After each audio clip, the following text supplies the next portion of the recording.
Bowser birds on the border. It's probably just a patrol.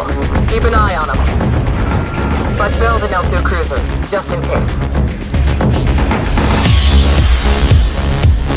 Looks like they're back. Sir, they're engaging. Stay calm. Retract pillars.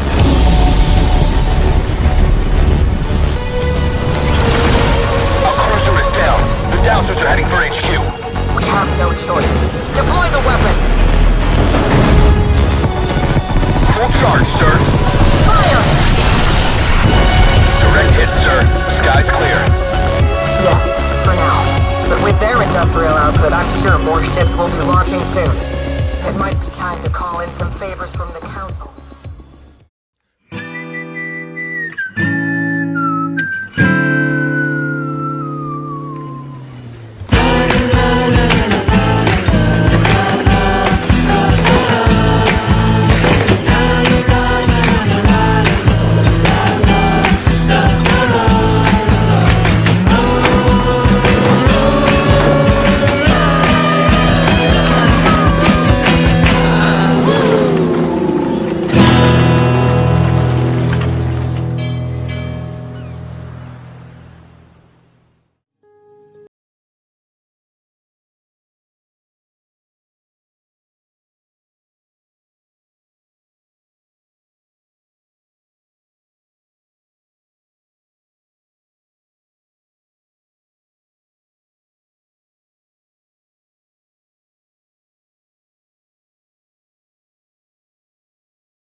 And on the other hand, you have to organize your cities, creating fields, houses, industries, defenses, managing your population, your resources, and your army. The world map is composed of regions, and each region matches a unique isometric zone. You'll find rivers, coasts, deserts, hills, swamps. You'll find different climates, each one with specific resources you'll be able to trade. Ymir relies on an economic simulation more than a set of abstract game rules. Each produced resource is sold and bought. Each price is dynamic and based on supply and demand. Each income is shared between merchants, producers, and state taxes. Your population is sorted into different social classes.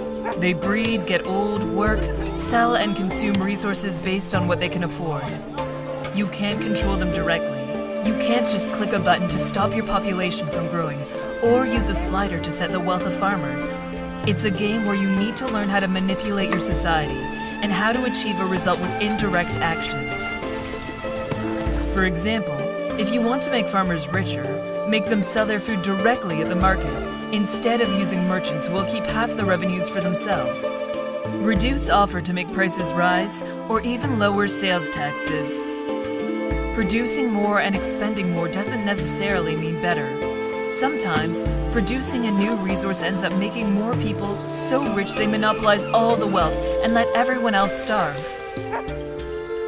And sometimes, having a unique loyal city can be better than a wide empire crippled with corruption. Ymir is also a game of diplomacy between players. With a wide range of diplomatic treaties, you'll be able to form federations of players, or empires centralized around a single king. You'll be able to set up permanent trade routes, taxes, tributes, and alliances. Greetings from your not yet hostile neighboring nation.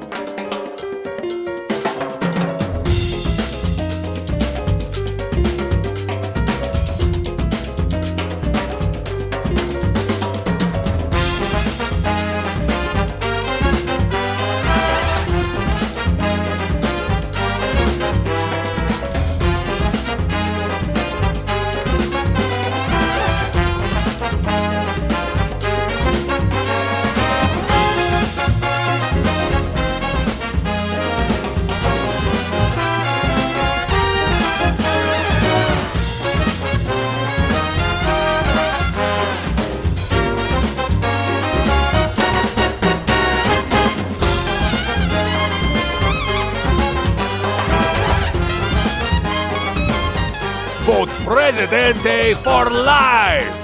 Viva Tropico!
Buildings with mixed commercial and residential use look very similar, but as you might see, some of them have colored canopies that belong to a shop on the ground floor.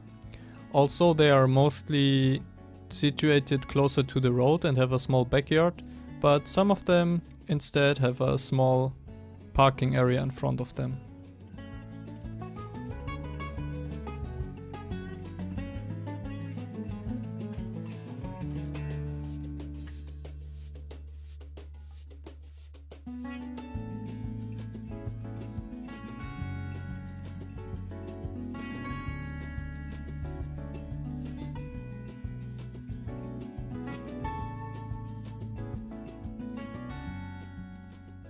Purely commercial buildings have flat roofs and are very colorful. Some of them also have canopies.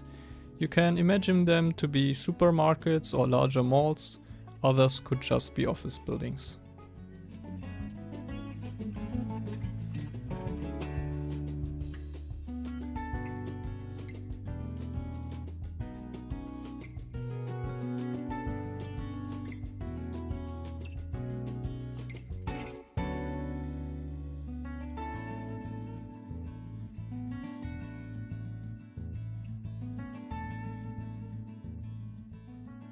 Like commercial buildings, industrial buildings have large lot areas to allow for parking, but they have much darker colors. Sometimes they have a zigzag roof and sometimes they have chimneys.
Hello everybody, I'm Raphael, I'm the CCO of Enodo Games, and I want to welcome you to the Architect Paris Development Books.